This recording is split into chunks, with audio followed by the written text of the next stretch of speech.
Et bonjour les poissons, je reviens pour votre tirage horoscope pour le mois de février 2025. On va voir ensemble un petit peu ce que les cartes ont à nous raconter pour vous.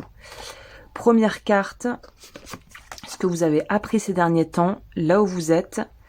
Et la dernière, c'est le challenge de ce mois pour vous. Et je terminerai avec une carte conseil que je mets à côté parce que là, je n'ai pas assez de place pour la mettre sur le plateau. Mais on va prendre une carte conseil qu'on met ici, que je n'ai pas vue et qu'on va découvrir ensemble. Cela étant fait, on va pouvoir découvrir petit à petit les cartes. Ok, qu'est-ce que c'est que ça? Nous avons Cleansing, Continuance, Tranquility. Ok, alors, passons à l'interprétation. Je vais aussi prendre mon petit nœud normand si j'ai besoin en plus.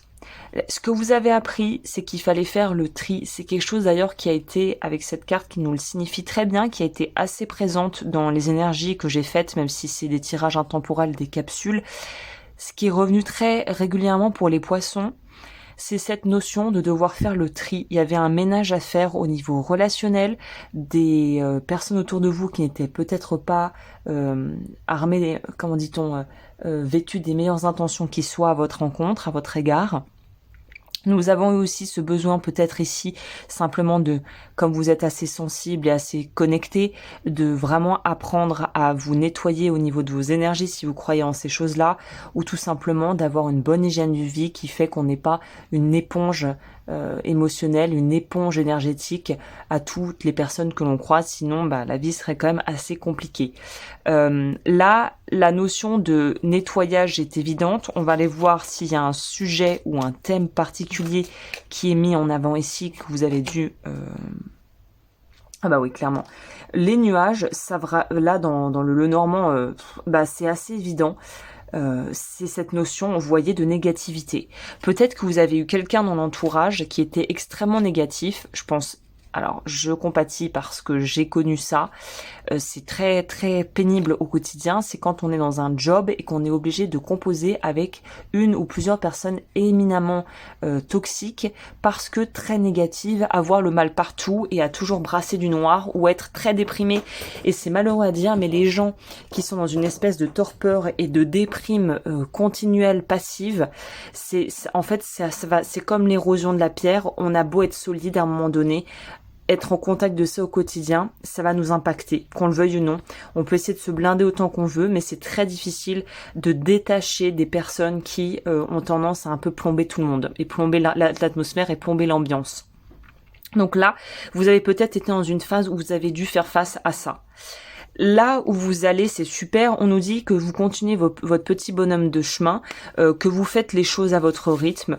Je pense que finalement, vous avez peut-être appris justement d'un environnement pas forcément idéal pour vous détacher, pour prendre du recul face à la situation et vous dire, écoute, finalement, ce qui ne m'appartient pas ne m'appartient pas. À un moment donné, les problèmes des autres, je vais pas passer ma vie à les porter. Voilà, on a la chouette ici, les deux chouettes. Enfin, je crois que dans le normand classique, ça c'est les oiseaux. Là, il y a cette notion de je regarde et je ne me mouille pas. La chouette va aussi nous parler et symboliser la sagesse. Donc c'est vraiment cette notion de je ne vais pas aller me frotter à des gens qui finalement n'ont pas mes intérêts à cœur, ou je ne vais pas me mettre dans des situations en porte-à-faux ou dans des conflits, des situations conflictuelles avec des gens finalement où ça ne m'apporte rien, où je n'ai pas mon mot à dire. Et ça peut être quelque chose qui vous a touché dans le domaine perso, parce que j'ai pris l'exemple du travail, c'est parce que c'est quelque chose de très commun que beaucoup de gens malheureusement vivent ou ont vécu, mais ça pourrait nous parler en famille, des dysfonctionnements, des désaccords, et finalement on se rend compte, mais c'est pas mon problème, dans le sens je ne peux pas gérer ça, ce n'est pas à moi de le faire. Et c'est cette prise de recul qui vous aide, je pense, à naviguer et à embarquer dans un mois de février qui est quand même beaucoup plus relax, parce qu'on ne se met plus corps et âme dans des combats et dans des situations qui sont un peu conflictuelles. Là, la tranquillité par rapport au challenge, c'est pas vraiment un challenge, c'est ce que vous visez, c'est ce à quoi vous aspirez durant le mois, d'avoir la paix, qu'on vous foute la paix et que vous ne soyez plus pris ou prise à partie dans des situations qui ne vous concernent pas. Voilà, on a le chien qui nous dit et qui peut-être est là pour vous rappeler: t'es une bonne personne en fait, ne remets pas ça en question, tu as le droit de ne pas vouloir ce que j'appelle avoir le syndrome du Saint-Bernard, de ne pas vouloir accourir dès que quelqu'un te demande quelque chose. Tu as le droit de garder ton espace, tu peux être une bonne amie ou un bon ami, tout en n'essayant pas de t'investir dans les problèmes de tes proches, par exemple.